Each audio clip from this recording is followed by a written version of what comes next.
धन और धर्म में बहुत अंतर होता है। आप जानना, धर्म देकर के आज हम धन कमा रहे हैं,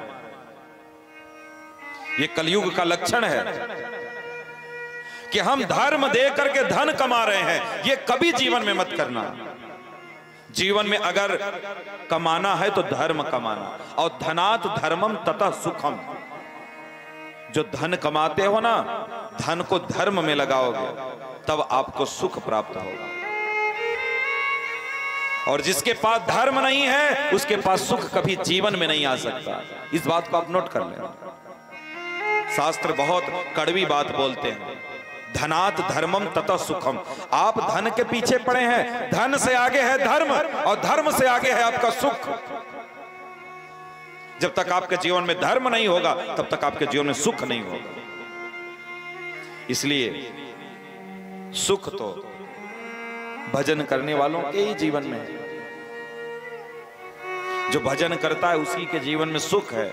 भजन नहीं करता जो व्यक्ति, आदमी प्रेशर से घर में पड़ा है, आदमी दवा खा करके नींद ले रहा है, दवा खा करके सोते हैं लोग। आज 75% आदमी, आप बड़े लोगों को, आप चाहते हैं ना, बड़ा बनना चाहते हैं कि हम बड़ा बन जाए, बड़ा बन जाए, बहुत पैसा आ जाए, ऐसा हो जाए, वैसा हो जाए। ध्यान देना, पैसा तो हो जाएगा लेकिन नींद लेना भूल जाओगे, नींद नहीं ले पाओगे।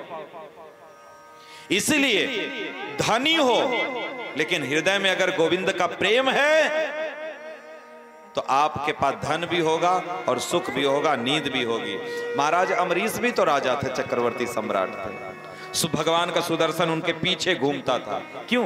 क्या उनको नींद नहीं आती थी? अरे भक्त बनना है तो ऐसा भक्त बनो। भक्त तो दिन भर भगवान की सेवा में रहता है और जैसे ही बेड पर जाता है पता ही नहीं चलता कब 4 बजे होता है, ठक ठक ठक ठक घंटी बज जाती है। भक्तरा आसो, समय हो गए से, चले आसो तारो तारी। अब जिसको इससे मतलब नहीं हो बेचारा सो रहा है रजाई ओढ़ करके, लेकिन जिसको मतलब है वो तो तुरंत अगर सो भी रहा है तो रजाई फेंक करके भागा। अरे आरती का समय हो गया। तो उसको सुख है कि उसको सुख है? जिसका अलार्म भी बज रहा है बंद करके सो रहा है, अरे आज के उठ बोना, एक तो आर्स घुमाए ना। सोचो किसको सुख है? सुख उसको है जिसको 4 बज जाता है पता नहीं चलता।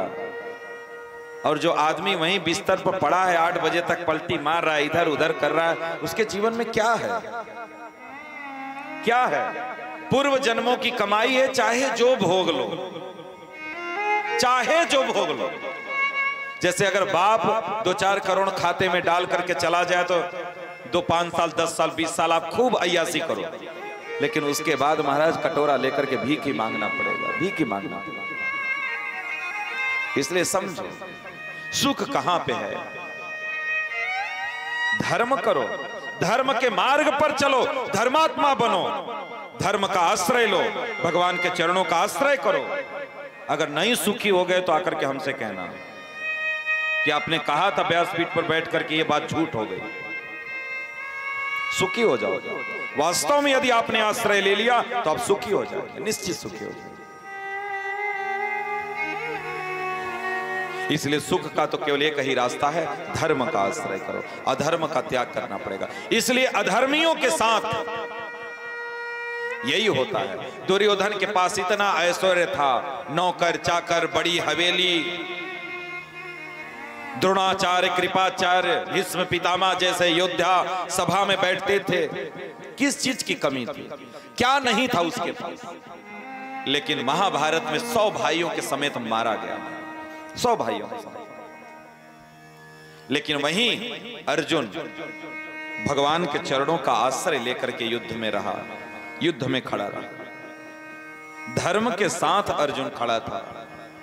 5 भाई उसके जिंदा रहे। आप देखो बड़े बड़े घरों में केवल एक बेटा है, केवल एक बेटी है। एक बेटा है वही लंगड़ा है, एक बेटा है वो भी आंख नहीं देखता, एक बेटा है उसको भी पैरालिसिस हो गया है, एक बेटी है पागल की तरह रहती है, उसका दिमाग काम नहीं करता है। इतना संपत्ति है, कोई खाने वाला नहीं है, कोई राज करने वाला नहीं, कोई भोगने वाला नहीं उसके पास। क्या करोगे रख करके? क्या करोगे रख करके?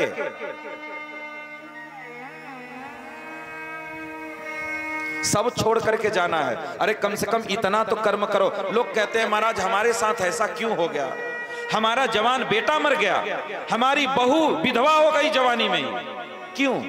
ऐसा कौन सा पाप किए थे, ऐसा कौन सा दुष्कर्म आपसे हुआ था जो ऐसी सजा मिली? कौन सी ऐसी गलती की थी?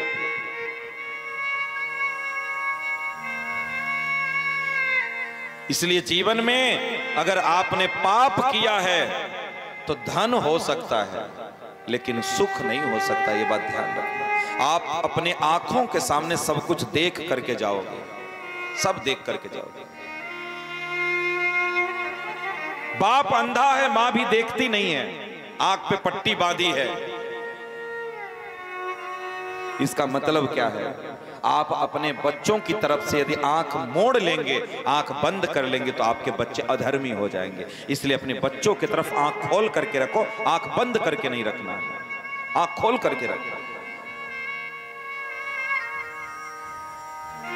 इसलिए कभी भी अधर्म का साथ नहीं देना है, जब भी देना है धर्म के पक्ष में खड़े होना है। प्राण जाए और चाहे रह जाए, कोई फर्क नहीं पड़ता। लेकिन इस बात का ध्यान देना कि सदैव धर्म के पक्ष में और सत्य के पक्ष में ही खड़ा होना है, सत्य के पक्ष में खड़े होना। जीवन 4 दिन का है, न जाने कौन सी घड़ी में बुलावा आ जाए।